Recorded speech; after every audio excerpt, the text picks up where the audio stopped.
D'aucuns pensaient que la sécurité à l'est du pays dépendait d'un parti politique. Aujourd'hui, les faits prouvent le contraire. Avec un changement de régime, on voit que l'insécurité persiste à l'est de la République démocratique du Congo, d'où cette conclusion ici sur ce plateau que l'insécurité à l'est est un problème de toute la République, de tout Congolais.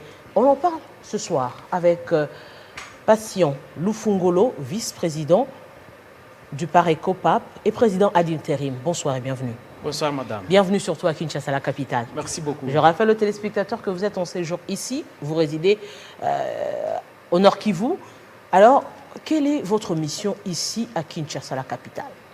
Madame, nous avons été mandatés par les fondateurs de la coalition des résistants patriotes congolais, qui est en fait un parti politique, ici des ex-groupes armés, PARECO, qui nous ont mandatés de venir ici à Kinshasa pour mater une tentative de putsch qui a été perpétrée par un groupe de désindisciplinés que nous avons vite sanctionné à Goma. Et nous sommes venus confirmer les décisions qui ont été prises pour sanctionner un secrétaire général, malheureusement qui est notre député de Massissi, qui s'est permis de profiter de la Covid-19, de l'absence du président national qui est en séjour au Canada.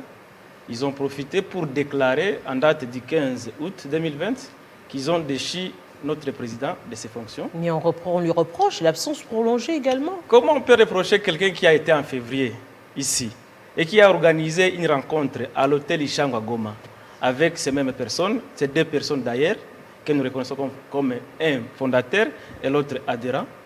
Ils étaient en réunion en février de cette année et ils ont promis de faire un congrès, ou bien la Convention nationale, le 28 juin de cette année. Mais ils ont profité seulement de son absence, puisqu'il était au Canada et qu'il y a Covid-19, il ne sait pas venir. Aujourd'hui, nous sommes en septembre. Qu'en est-il du congrès exactement? Mais comment on pouvait organiser un congrès pendant qu'il n'y avait pas de mouvement? Vous avez 3 mois d'Iran. On était confinés. On devrait organiser le congrès comment? Comment on peut demander à quelqu'un l'impossible? Et je pense que les événements de Covid-19 ne devraient pas servir à une récupération politique. Et les membres fondateurs ont tapé du poing sur la table. Ils ont décidé de non seulement sanctionner ces événements, mais ils ont exclu définitivement les indisciplinés. Donc, au sein de notre parti, nous avons considéré qu'il s'est créé à Kinshasa des indisciplinés et nous avons pris des mesures draconiennes, notamment l'exclusion définitive.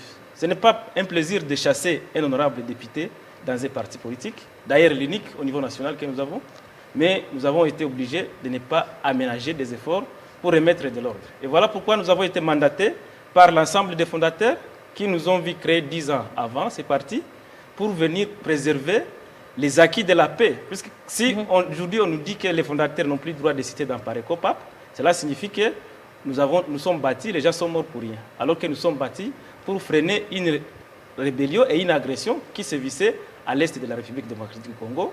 Nous avons signé les accords de paix de Goma. Nous avons été soutenus pour la paix par l'ancien président. Vous avez même été au cœur du programme Mani. Oui. Nous avons participé par ma personne aux concertations nationales pour essayer de trouver la paix au pays. Alors, quel est aujourd'hui le rapport de ce vaste programme lancé où il y a eu des redditions en reddition? Vous savez, nous avons remis au gouvernement congolais plus de 9000 hommes. À l'époque, en 2010 et en 2009. Malheureusement, l'encadrement de certains par le gouvernement, dans le manque de respect des engagements, des accords de paix de Goma, on a retrouvé certains de ceux que nous avons remis au gouvernement dans la brousse. Donc aujourd'hui, on peut dire que certains des membres que vous avez remis au gouvernement, après leur édition, faute d'encadrement, se retrouvent encore comme, certains d'entre eux, comme des miliciens. Oui, certains d'entre eux n'ont pas été. Je ne sais pas comment, par quel mécanisme, ils ne se sont plus retrouvés encadrés par le gouvernement. Le gouvernement nous a trahis dans les accords, il devrait les encadrer, il devrait intégrer politiquement nos membres. Nous-mêmes, nous avons signé dans ce sens. Mais les accords de paix de Goma du 23 mars n'ont pas été respectés. Et voilà pourquoi, d'ailleurs, les autres partenaires comme le M23 ont créé un truc qui s'appelle M23 aujourd'hui. Et c'est là, le manque de respect de ces engagements par le gouvernement ne permet pas à ce que la paix pour laquelle nous avons contribué, pour laquelle nous avons remis et les armes, et les munitions, et les hommes, cette paix-là, nous continuons à l'attendre pour longtemps. Et nous pensons que dans le cadre de notre parti, nous qui avons souscrit à la paix, on ne peut pas accepter un désordre à la tête du parti. Et voilà pourquoi nous avons voulu remettre de l'ordre. Et je suis ici pour remettre de l'ordre. Et les membres fondateurs qui sont à Kinshasa ne doivent pas se tromper. Nos statuts ne prévoient pas qu'une seule personne, membre fondateur, peut mettre quelqu'un d'autre à la tête du parti. Alors, si on doit justement revenir, je rappelle aux téléspectateurs que votre parti, c'est justement la coalition des résistants patriotes congolais, parti du peuple. Vous faites partie des ex-groupes armés de la partie Est de la République démocratique du Congo. Quelle serait aujourd'hui la solution pour justement éradiquer cette insécurité dans cette partie de la RDC? Merci madame. Nous avons dit à tous celui qui voulait nous entendre que la paix au Congo et à l'est du pays dépend de l'organisation de l'État, de la politique, la volonté politique. Comment expliquer, et aujourd'hui je pose la question aux autorités qui me suivent, comment expliquer que depuis un certain temps, depuis la chute de Mobutu, nous n'avons pas une carte d'identité? Nous avons un problème de contrôle de la population. Et moi, j'aurais souhaité, j'ai toujours proposé à ceux qui veulent m'entendre, aux radios que je passe, que parmi les solutions, il faut l'identification. Mais c'est seulement vous les politiques. Quand vous parlez identification, vous parlez élection, vous parlez autre chose. À la fin, vous dites que la priorité, c'est ça. Et finalement... Vous savez, nous avons des responsables qui sont aux affaires. Et nous dans le cadre de Pareco-PAP, nous ne gérons pas des ministères, des ministères sectoriels. Alors, nous avons demandé que le ministre qui m'écoute en ce moment puisse nous aider à identifier les Congolais qui sont à Beni, qui sont à Goma, qui sont à Bukavu, qui sont à l'Est. Mais nous ne les connaissons pas.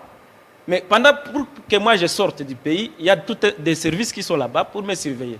Mais ils arrivent qu'on nous dise qu'il y a des Somaliens à Goma, qu'il y a des Burundais qui sont au Congo, on ne sait pas par quel mécanisme. Le directeur de la DGM qui m'écoute doit prendre au sérieux. Peut-être que cela n'est pas dit par nos députés, mais moi je le dis ici tout haut, qu'on doit prendre en considération la circulation des populations pour contrôler les gens qui entrent et identifier ceux qui sont au pays pour éviter des surprises. Puisque la guerre qui est à l'Est, c'est une guerre aujourd'hui que je qualifie d'asymétrique.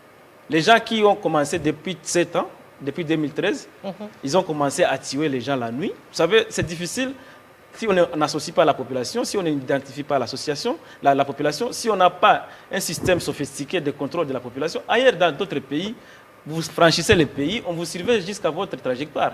Mais nous sommes un grand pays, nous pouvons aussi nous payer des moyens sophistiqués pour contrôler la population. Nous pouvons avoir des cartes d'identifiés biométriques pour surveiller les mouvements de la population et localiser chacun là où il est. Mais faute pour les gouverneurs des provinces du Nord Kivu, de Bukavu, faute pour les maires de la ville de Beni, des administrateurs des territoires, de contrôler le nombre exact de la population, d'identifier les gens qui sont dans leurs entités, nous avons aujourd'hui un problème d'insécurité qui ne sait pas dire son nom. Et la MONUSCO, malheureusement, qui ne nous aide à rien aujourd'hui, est toujours là, impuissante. Toute une armée et tous les moyens focalisés. Mais ils disent qu'ils sont observateurs, ils ne font qu'observer. La mission a changé depuis longtemps. Depuis longtemps, ils ne s'appellent pas observateurs, ils sont là-bas pour le maintien de la paix. Alors, lorsqu'ils ont une mission de maintenir de la paix et que 20 ans après, il n'y a pas la paix, je pense que les autorités pouvaient les remercier pour les efforts fournis sans succès et nous laisser nous-mêmes nous occuper de notre sécurité. Voilà les raisons d'ailleurs pour lesquelles nous avons pris les armes, puisqu'en 1996, les gouvernements et les troupes de la RDC ont fui, ils ont laissé la place aux Rwandais. Les populations, devant les difficultés, ont décidé de se prendre en charge. Et voilà pourquoi nous avons été appelés résistants. Nous n'avons pas résisté pour résister, nous avons résisté contre les services. Et les services, malheureusement, le gouvernement qui nous a promis d'éradiquer tout ça, cela continue sur nos populations, sur nos mamans dans les champs. Et ce n'est pas un plaisir pour un concitoyen, un résistant, de supporter tout cela. Nous prions qu'il y ait identification de la population. Nous prions que la MONUSCO dégage pour que nous-mêmes nous soyons matures. Nous ne sommes pas des enfants éternels. Depuis 1960, la MONUSCO est dans notre pays, mais le gouvernement ne se retrouve pas dans tout ce que la MONUSCO fait. Et je pense que la population n'a plus besoin d'une présence étrangère, puisque cette présence étrangère peut à un certain moment justifier les filtrations des étrangers. Les Somaliens, ils ont quitté par où? Ils sont venus par quels moyens? Comment ils trouvent les armes? Voilà des questions qui se posent. Et cela est en train de vouloir ressusciter cette vieille habitude que nous avons abandonnée 10 ans avant, de ne pas se défendre. L'autodéfense n'est pas une bonne chose.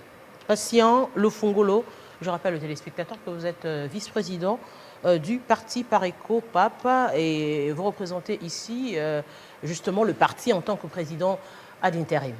Merci beaucoup. Et je vous informe que c'est l'honorable Bazir Serouchago qui continue à diriger le pays. Et le coup d'État qui a été tenté à la tête du parti, nous avons déjoué ça. Qui continue à diriger le parti. Oui, qui a dirigé le parti et qui nous a confié son intérim.